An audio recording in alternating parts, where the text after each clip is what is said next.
আচ্ছা, আপনাদের আমি একটা প্রশ্ন করি, উত্তর আপনারা দেন। আমার তো অনেকে প্রশ্ন করে, আমি একটু প্রশ্ন করি আপনাদের।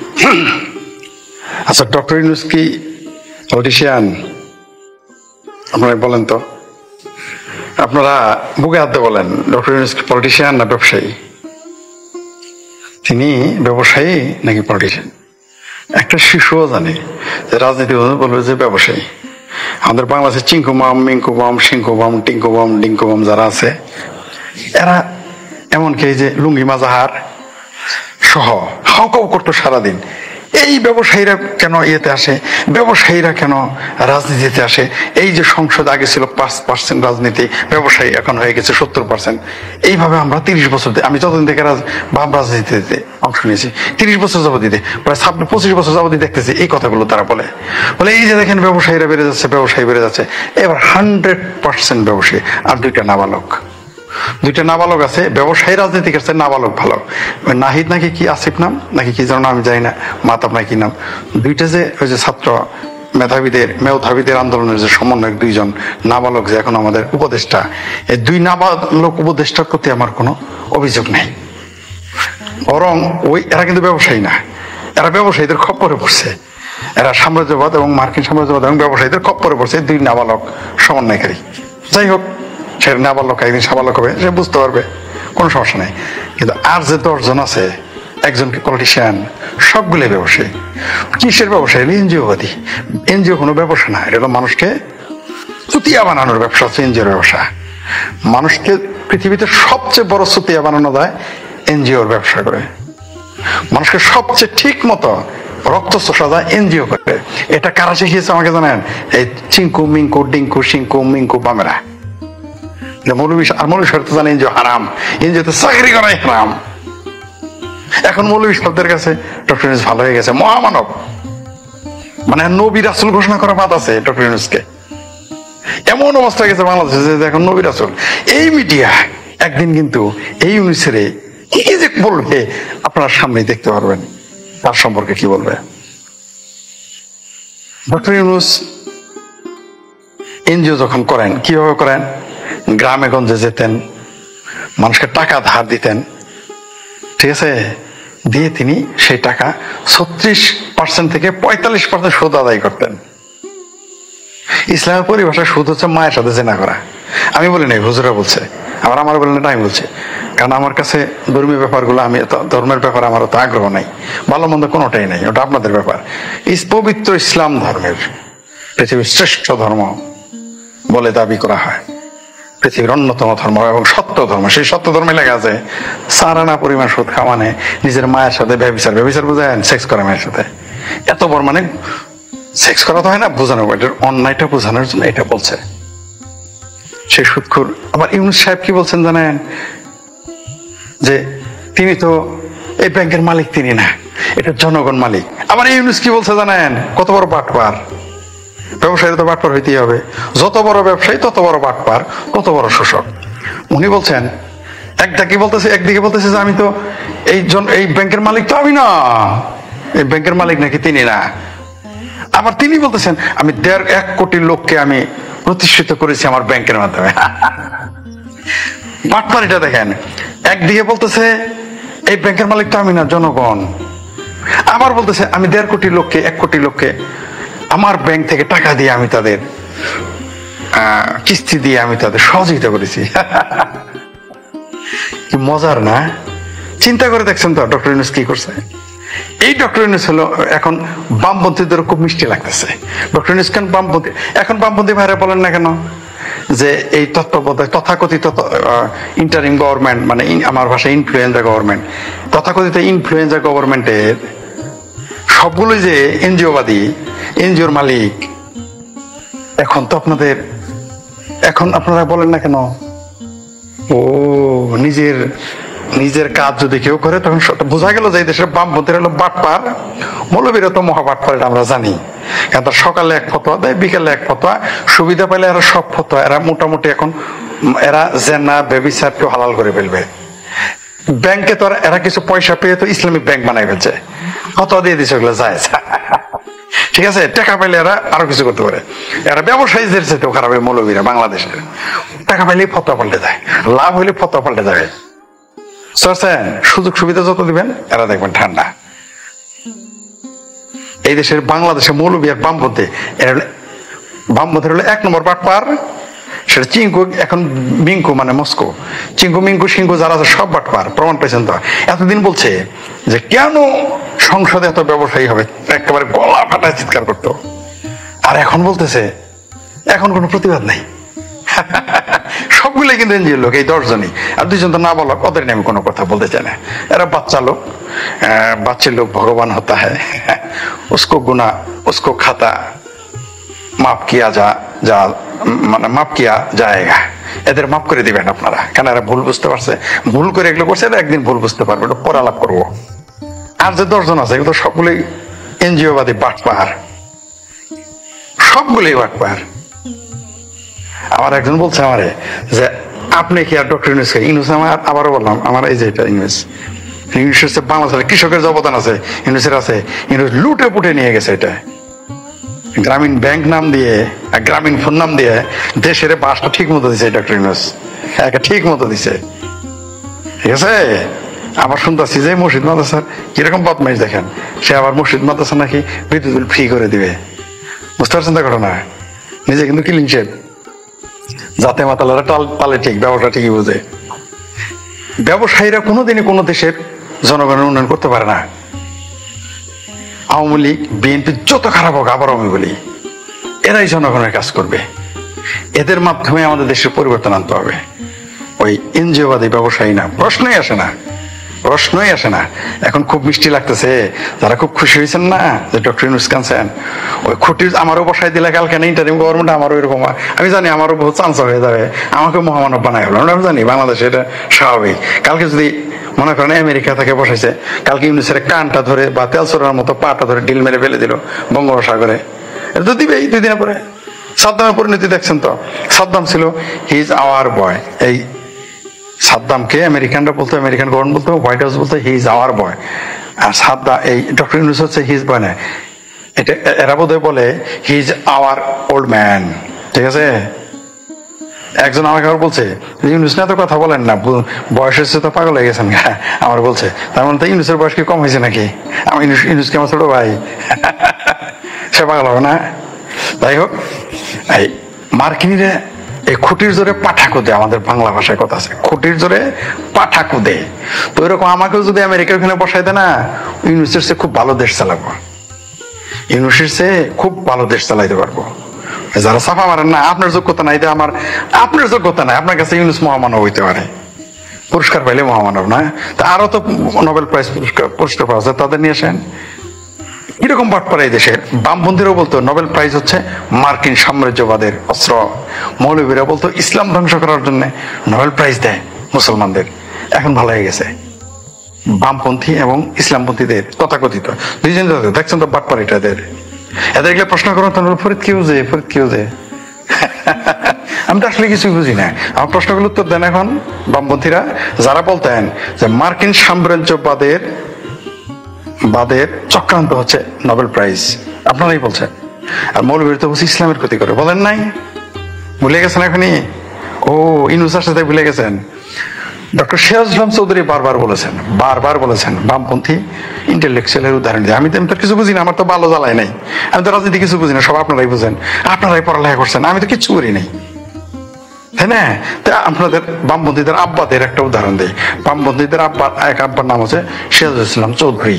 তিনি বলেছেন মৌলবাদ এবং পুঁজিবাদ এরা পরস্পরের ভাব লাতা, এরা পরস্পরের সম্পূরক, এরা কোনো কালে উপরে উপরে এরা বিরোধ, তলে তলে এরা মিল। বাংলাদেশটা সর্বশেষ উদাহরণ। বাংলাদেশের মৌলবাদীরা 2 দিন আগে আমেরিকা নিপাত যাক, আমেরিকা ইসরায়েল, ভুলে গেছি সরি, ডক্টরেট হচ্ছে $100 কোটি নাকি 100 কোটি টাকা যে ইসরায়েলে দিয়ে আসলো, এত তাড়াতাড়ি ভুলে গেলেন আপনারা। ডক্টর ইউনূস যে সমকামিতার পক্ষে নাকি, এটা আপনারাই বলেছেন, সমকামিতার পক্ষে সে বক্তব্য দেয়, সে সমকামিতা প্রতিষ্ঠা চায়, এতক্ষণই ভুলে গেলেন। ডক্টর ইউনূস নারীদের পর্দার বাইরে নিয়ে আসছে, নারীদের বেপরদা বানাইছে, কিস্তির জালে ফাঁসেছে, এগুলো কারা বলছে আপনারা বলেন নাই? আমি ফরিদ বরং গ্রামীণ ব্যাংকের পক্ষে যখন আমার কলেজে পড়ি আমরা বলতাম যে না গ্রামীণ ব্যাংক মানুষ উপকার করে, কিস্তি দিতেছে, কিছু তো উপকার হচ্ছে, আমরা এগুলো বলতাম। তখন বলতো এগুলো হারাম হারাম, কিস্তি দেওয়া হারাম, নেওয়া হারাম, মেয়ে ঘরে চাকরি দিয়ে ছি ছি ছি। এখন ইউনুস মিষ্টি লাগে। খেয়াল করেন ডক্টর ইউনুস সবচেয়ে প্রিয় এখন বাংলাদেশের মৌলবাদীদের, মুসলিম মৌলবাদীদের খুব প্রিয় ব্যক্তিত্ব। খেয়াল করেন আপনারা কার পক্ষে? আমেরিকার দালালের পক্ষে। মুসলিম মৌলবাদ সারা পৃথিবীর কোনোদিন এরা, রাশিয়া যদি এদের মানে গলা ভর্তি এদের খাওয়ায়, কোনোদিন রাশিয়ার পক্ষে বলবে না। আর আমেরিকা যতই লাথি দেখ, যতই 14 মারুক, পাছায় লাথি দেখ, গেটি ধরে ঘোরাক, কানে ধরে ঘোরাক, ঠিক আছে, আমেরিকায় তবু এই এই মৌলবাদীদের কাছে প্রিয়। তার প্রমাণ সর্বশেষ বাংলাদেশ। একটা কথা নাই এখন কোনো কথা নাই, বাংলাদেশ ভারত দখল করব, ভারত বাংলাদেশ দখল করব, কত কথা এখন। আগে বলতো কি জানেন, ভারত আমাদের দখল করে নেবে, দখল করে নেবে। এখন এই মেউধাবি এবং সিংকুবাম, ভাসানিবাম এগুলো মিলে এখন বলছে ভারত দখল করবো। তো 2 দিন আগে না বললা ভারত বাংলাদেশকে দখল করে নেবে। এরাই বলছে বাংলাদেশে সেনাবাহিনী, বাংলাদেশে ভারতের সেনাবাহিনী, ভারত এগুলো কই গেল, হাওয়া হয়ে গেল। যাই হোক, ডক্টর ইউনুস পর্যন্তই থাকে। ডক্টর ইউনুস কোনো প্রকার পলিটিশিয়ান না, তিনি নিঃসন্দেহে তিনি পলিটিশিয়ান না। এটা একটা শিশুও জানে যারা রাজনীতি করে। সেই ব্যক্তিটির হাতে দেশ কি নিরাপদ? তার কোনো জবাবদিহিতা আছে? তাকে যে এই যে কোন আইনে তাকে বানানো হলো, কোন আইনে? আজকে যেমন ওই যে সংসদে সুপ্রিম কোর্ট পাশ করে দিতেছেন, হাইকোর্ট সুপ্রিম কোর্ট সব ওইরকম একদিন কিন্তু সুপ্রিম কোর্ট হাইকোর্ট বলবে সব অবৈধ ছিল, লিখে রাখেন এই কথাটা, আমি বেঁচে থাকি বা না থাকি। আপনারা দেখবেন এই কোর্ট একদিন বলবে যে এই ইউনুস যা যা করছে, ডক্টর ইউনুসের পদ নেওয়া এগুলো সব অবৈধ, এই বাংলাদেশ কোর্ট থেকে বলবে। কারণ বাংলাদেশের কোর্ট হচ্ছে, বাংলাদেশের হাইকোর্ট সুপ্রিম কোর্ট বলেন, হে বাংলাদেশের সুপ্রিম কোর্ট হাইকোর্ট তুমি কার? সুপ্রিম কোর্ট ও হাইকোর্ট থেকে আপনি গায়েবী আওয়াজ পাবেন যখন যে আমার।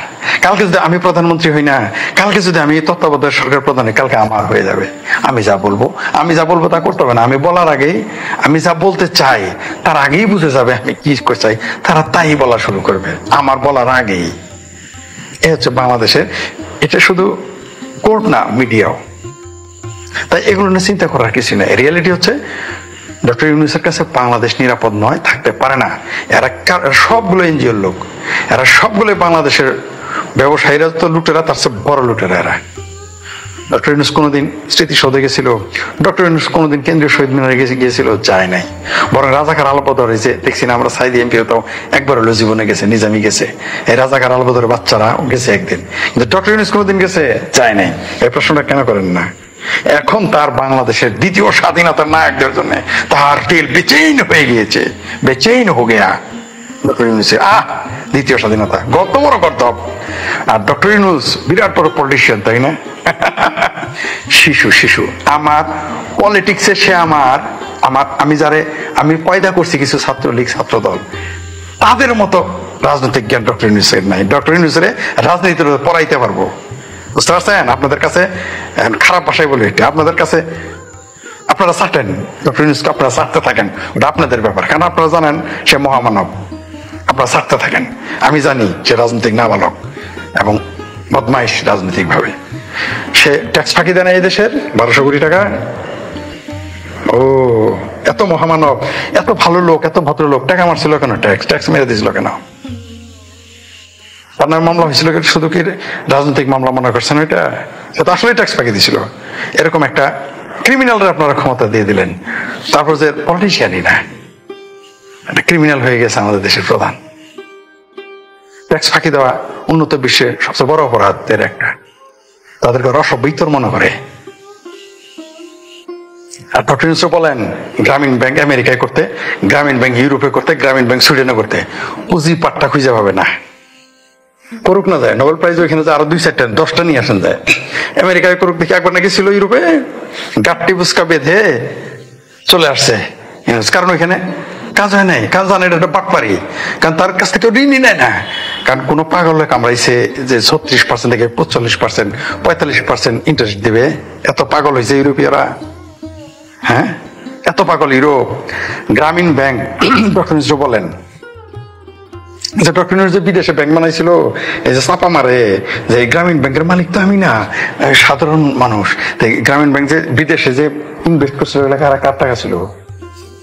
হ্যাঁ, অপেক্ষা করেন, অপেক্ষা করেন, দেখেন দেশ ডক্টর ইউনূস নিজের ল্যাঙ্গট নিজের লেংটি মেরে পালাবে। শেখ হাসিনা তাকে পালাইতে বাধ্য করছেন আপনারা। Very good. একজন স্বৈরাচার, একজন দুর্নীতিবাজের পৃষ্ঠপোষককে আপনারা তাড়াইছেন, ভালো কথা। ডক্টর ইউনূস একটু ধরে রেখেন, সে তো নিজেই পালাবে, তারা তো আন্দোলন করতে হবে না। কারণ তার এই ফাঁকিবাজি বেশি দিন তো, আমরা এই যে এখানে আমাদের কাছে যারা ডক্টর ইউনূস কানা, তাদের কাছে আমাদের বয়ান ভালো লাগবে না, কোনোদিনই ভালো লাগবে না, আমরা জানি। কিন্তু সময় হলে আপনারা বুঝবেন। Wait and see. Doctor Yunus নিজের নেংটি মেরে পালাবে, এই পাবলিক তাকে জুতাবে, এই মিডিয়াই তাকে একদিন ভিলেন বানাবে। লিখে রাখেন। আবারও বলি, ডক্টর ইউনূস কোনো পলিটিশিয়ান না, সে হচ্ছে টোটালি একটা মার্কিন সাম্রাজ্যবাদের দালাল। ব্রিটেনে যেমন লর্ড ক্লাইভরে পাঠাইছিল, আমেরিকা তেমন ডক্টর ইউনূসে পাঠাইছে। সে হচ্ছে নব্য লর্ড ক্লাইভ হচ্ছে ডক্টর ইউনূস। ডক্টর ইউনূস নব্য লর্ড ক্লাইভ, সে হচ্ছে আমেরিকার পয়দা বাংলাদেশি লর্ড ক্লাইভ, যে আমেরিকার পক্ষে কাজ করবে। এর চেয়ে বেশি কিছু না, মনে রাখেন আপনারা। আমি জানি আপনাদের অনেকেই, তবে বামপন্থী যারা আছেন, আপনারা যারা বড় পাটপার, এটা এখন জাতির কাছে ক্লিয়ার হয়ে যাবে কিছুদিনের মধ্যে। আমার কাছে তো ক্লিয়ার, আপনারা তো কত বড় মিথ্যুক। ব্যবসায়ীরা আপনারা পছন্দ করেন না সংসদে, আর এখন 10 জন এনজিও বাদী নিয়ে আসছেন একেবারে খালি। এখন ডক্টর ইউনূস শুধু, ডক্টর ইউনূস কেবল তার কাজের মেয়ে রে, তার কাজের বুয়া রে ইন্টারিম গভর্নমেন্টের উপদেষ্টা বানানো বাদ রাখছে। এটাই বাদ রাখছে। বলে কোটা চলবে না, আত্মীয়করণ চলবে না। নিজের ভাতিজারে আনছে, নিজের সাবেক এমডি আনছে, নিজের অফিসের পিএস এর, পুরো বাংলাদেশটারই একটা গ্রামীণ ব্যাংক বানায় ফেলছে। গ্রামীণ ব্যাংকের অফিস মনে হয় যে ইউনূস গ্রামীণ ব্যাংকের অফিস বানায়, মানে বাংলাদেশটা এখন গ্রামীণ ব্যাংক। আজব ঘটনা। ইউনূস টাওয়ার বানায় ফেলতেছে গ্রামীণ, মানে বাংলাদেশটাকে। আর কেন বাংলাদেশে কেউ ছিল না? বাংলাদেশে এই 50 বছরে কয়েক হাজার এমপি হয়েছে, কয়েক হাজার। তাদের মধ্যে কেউ ছিল না প্রধানমন্ত্রী হইতে পারতো না এই দেশের, তাদের মধ্যে কেউ উপদেষ্টা হইতে পারতো না। ওই কারো এনজিওর মালিকের বউ, এনজিওর মালিকের এমডি, এনজিওর মালিকের বান্ধবী, কেউ কেউ আবার একটু দুষ্ট লোকেরা ভিন্ন কথা বলছে। আমি এগুলো ব্যক্তিগত চরিত্র নিয়ে কারো কথা বলতে চাই না, আমার নিজেরই আলোর দোষ আছে। ও তাই আমি আমার যেটা সেটা আমি কাউকে কিছু বলি না। কেমন হইল, কেমন দিলাম? যাই হোক, এখন শুধু আমার তো ধারণা যে যদি ইন্টারিম গভর্নমেন্ট ডক্টর ইউনূস প্রধান থাকে আর 5-6 বছর দেরি হয়, আমি নিশ্চিত ডক্টর ইউনূস তার বাড়ির কাজের বুয়ারে বা তার অফিসের সিকিউরিটি গার্ডের সে উপদেষ্টা বানাবে। আপনারা লিখে রাখেন। অবশ্য জাতির এত বড় বোকা না বাঙালি যে 6 বছর রাখবে, 6টা মাস দিতে দেন। আমি তো বলছি বিএনপির একে জুতা পিটা করবে, জুতা পিটা করে দেশ ছাড়া করবে। এই নব্য লর্ড ক্লাইভ, ডক্টর ইউনূস মার্কিন লর্ড ক্লাইভ, মনে রাখেন উনিকে মার্কিন লর্ড ক্লাইভ। জাস্ট আপনারা দেখেন, দেখতে পারবেন সে কি করে।